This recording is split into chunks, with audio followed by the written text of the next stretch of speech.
Mark Rogers TV going to the ACC looking for the best wide receivers in the conference. We bring in Ryan Kantor from Shaking the Southland and also Robert Reinhard from Bloggers So Dear to help us get a little insight into this breakdown at the wide receiver spot because I think, Ryan, you're probably a good place to go to first. You've produced a few guys that we've heard of that make a little bit of money in the pros in the last few years. So would love to hear your top five. It was tough to boil it down, especially after you get through the top three. So a few quick honorable mentions. Stacey Coley, the slot receiver at Miami. He'll be one of the top slot receivers taken this upcoming NFL draft, most likely. Hunter Renfrow was a walk-on, earned a scholarship at Clemson, had 2 touchdowns against Alabama, draws pass interference whenever he's not catching it, great player, and he was only a redshirt freshman last year. Jamari Staples at Louisville will be a senior, and that offense is getting better and better. He should have a big year. And Matt Collins at UNC, he averaged 24.8 yards per reception, which is just crazy. So on to the top 5. Number 5 is Ryan Switzer. He has 7 career punt returns. He's also a great slot receiver. He's not just a plucky little college player. He'll be one of the top couple slot receivers taken in the upcoming NFL draft. He had 55 receptions, 697 receiving yards last year. So good all-around player, contributes in multiple ways. Number 4, Travis Rudolph. Anybody who's going to be in the number 1 target on a Florida State offense is going to do well, and he did well last year. 916 receiving yards, 7 touchdowns. Still to be determined who will be throwing to him this year, but they have Dalvin Cook as their running back, and teams will be forced to load up to stop. Probably the best running back in the country. He will get plenty of receptions and plenty of yardage. Number 3, Mike Williams. Mike Williams only played not even an entire game last year, injured his neck, a fracture of a vertebrae, but he is going to be one of Clemson's best receivers this year, and with Deshaun Watson throwing to him, he's going to put up phenomenal numbers. He's 6'4", and he's a great deep threat, which makes him a very good complement to some of Clemson's other players like Hunter Renfrow, who I mentioned, and Artavis Scott. Scott comes in at number 2. Also Clemson. He plays opposite Mike Williams. He had 93 receptions last year, led the entire conference. And what's amazing is through 5 of those games, he was playing with a torn meniscus in his knee, played through it, battled through it, had surgery after the ACC championship game victory over North Carolina. Then he played in both playoff games. A real gamer. Clemson shouldn't have to rely on him quite as much this year now that Hunter Renfrow has emerged, Mike Williams returns, and they've got a handful of very good freshmen and redshirt freshmen coming in. So still number 2, but they shouldn't have to rely on him quite as much. And then I believe a slam dunk number 1 here. We'll see if you guys agree. Isaiah Ford from Virginia Tech. His numbers were really exceptional. 75 receptions, which is a Virginia Tech record. And some of these records speak to just how poor Virginia Tech's offense has historically been. But 75 receptions is a record for them. 11 touchdowns is another record for Virginia Tech. And 1,164 receiving yards is a record. They've never had a 1,000-yard receiver. So he shattered the records, and he's back for his junior year. And what's amazing, he did all that with a pretty poor offense. Scott Loeffler's gone. Fuentes is the new head coach. They should be much improved. They have a new quarterback, a JUCO transfer. So he could really put up even better numbers with a much better offense around him. He's by far the number 1 target. He's their Randy Moss, and he's the best receiver in the ACC. Ryan, I'd be tempted to accuse you of cheating off my sheet, but you're like 1,000 miles away. So we'll get to my top 5 after we, of course, hear from Robert. I agree with a lot of Ryan's thoughts. I'm a little surprised he didn't just read the Clemson depth chart, knowing Ryan, but I did like how he mentioned a Clemson walk-on in the honorable mention section.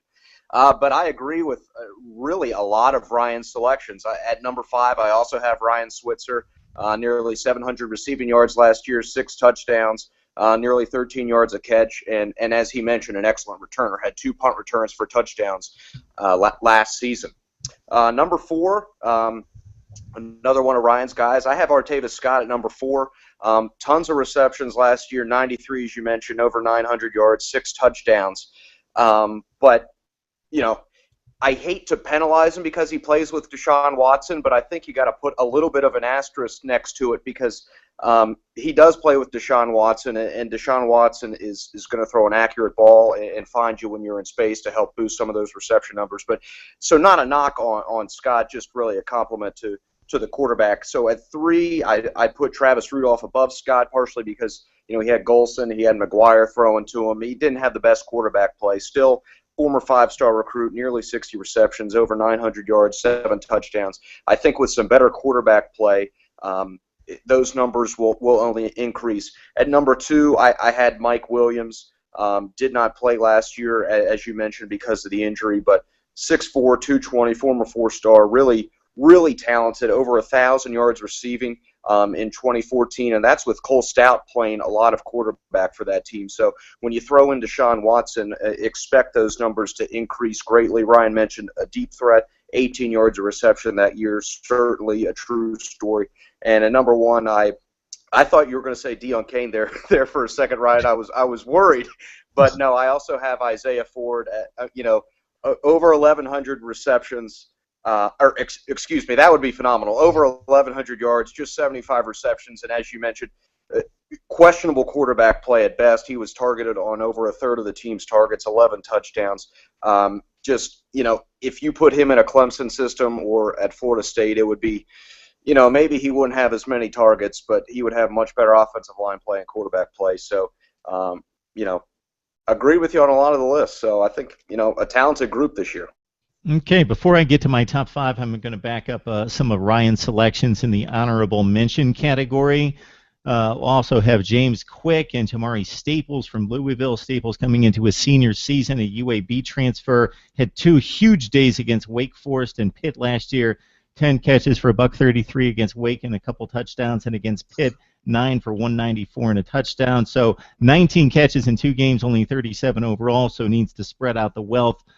James Quick at Louisville really tore up Florida State, 5 for $130 and 3 touchdowns against the Noles, as the Cardinals kept that game close into the second half, and really was the difference against Kentucky in Louisville's win, the final game of the season, with the 94 yards and a game-changing touchdown. Cam Phillips, the number 2 receiver at Va-Tech, with 49 receptions last year. Keep an eye out for him.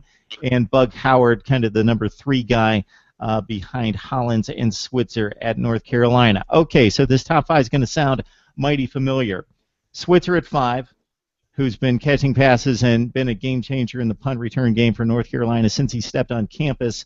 147 career receptions, 13 touchdowns. Travis Rudolph, coming into his junior campaign in Tallahassee at number 4. Mike Williams, going to be interested to see how he comes back from injury at number 3 for Clemson. As Ryan knows, with all the Clemson talent and based on what they were able to supplement Williams' loss with last year, this might be a blessing in disguise that they get all that experience for those other guys in the receiving corps, and then Williams comes back where he might have taken off for the NFL. At number 2, Artavis Scott. My only curiosity here in the numbers is that he averaged about 9.5 yards per carry, really didn't get downfield with the 93 receptions, caught 76 as a freshman. And then number 1, despite the lack of quarterback play, again, Isaiah Ford, with the numbers that Ryan in particular outlined, the most prolific wide receiver in Virginia Tech history. And I don't base my projections and my analysis on quarterback play or periphery play supporting cast. I just think those are the 5 best receivers. So Isaiah Ford may falter a bit statistically from a quarterback battle and some inexperience there for Virginia Tech, but I do think he is the best by a small margin there in the ACC. So there's our top 5 lists. They look rather close, but we've got about 12 or 13 playmakers across the conference. Unfortunately, Robert, you've got a nice freshman group coming back as sophomores at the wide receiver corps, but probably a little bit too early to jump into anybody's top 5 list. So there you have it, top 5 in the ACC. Ryan Kantor from Shaking the Southland and Robert Reinhard from Blogger So Dear helping us out. Thanks, guys.